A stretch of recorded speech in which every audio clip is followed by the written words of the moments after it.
Yeah, we're obviously very excited. I mean, the first T20 didn't go according to plan, but obviously, new venue. We've had some time to obviously think about things that went wrong in the first game, and definitely trying to put those things right come tomorrow night. Next question.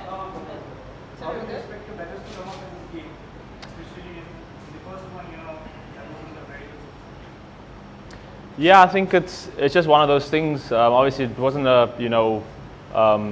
good T20 wicket. They bowled really well, and it's just one of those games. Every now and then you get games like that. But our batters have been world class over the last couple of years, so it's not something for us to panic about.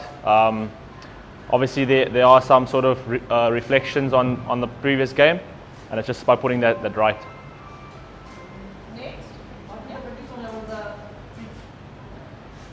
Personally, I haven't looked at the pitch yet, so I can't really tell you.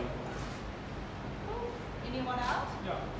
What is your preparation for coming to the World Cup? Sorry, can you just repeat? What is your preparation for coming to the World Cup? What is he saying? What is the team's preparation? How's the team's preparation Oh, the team going prepar- into the World Cup? It's been very good over the last few months. Certainly since I've been back again. Sorry guys, sorry, we just can't walk in front of the cameras. Perfect, take that question again. No, the preparation's been really good. Obviously, over the last couple of months, we were here in June playing against India. We went to the UK to play against England and Ireland, and then obviously coming back here again before going to Australia. So everyone's in really good spirits. And yeah, we're obviously looking forward to the next couple of T20s, and then the couple of ODIs as well before getting to Oz. Any other question from the floor? We do have one from back home saying South Africa have been put under pressure in the power play and lost wickets to mostly defensive shots. Do you think it's possible to transfer the pressure on the Indian bowlers by being much more attacking in their approach? I think it's a bit of a catch-22 really. I think certainly experience tells you that the new ball in India does swing, so that the first 1 or 2 overs you have to have a look. For every single batter that's obviously different. They have their own game plans.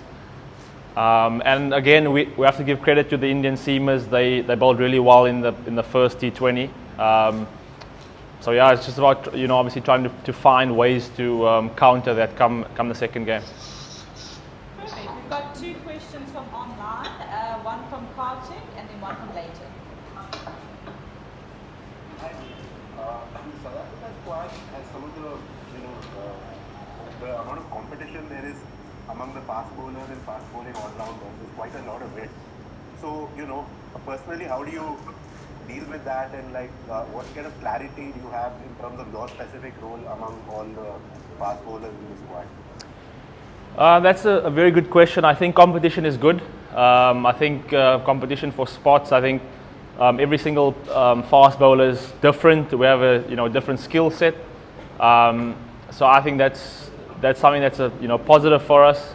It also means that when we are presented with any particular conditions, we can play a certain set of fast bowlers. So I think personally having the variety that we do have is actually really good. Thanks. We'll go Leighton and then Devises. Thanks, Lucy. Hello, Wayne. Hi. Just on preparation for this pitch, have you seen it at all? Were you guys able to train in similar conditions? I know it was a bit tricky ahead of the first one.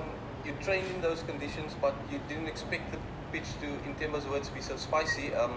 But how's this preparation been since you've been there? Yeah, so this wicket, from what I've seen from the dressing room, looks about 22 yards. It looks slightly brown as well from what I could see. I actually haven't had a look at the actual wicket up close.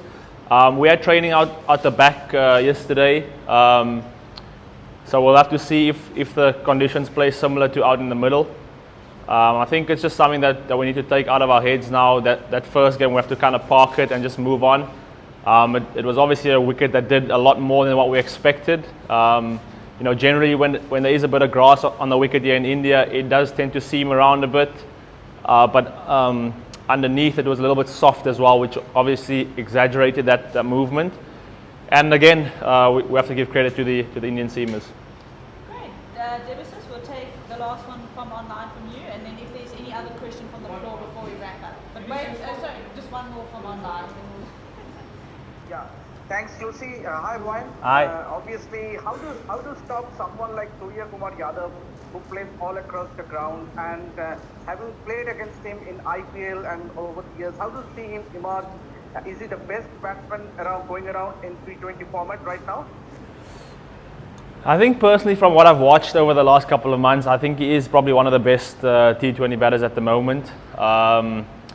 He scores 360, which is very difficult for bowlers to try and defend. I think it's just about being strong and trying to take each ball as it sort of comes.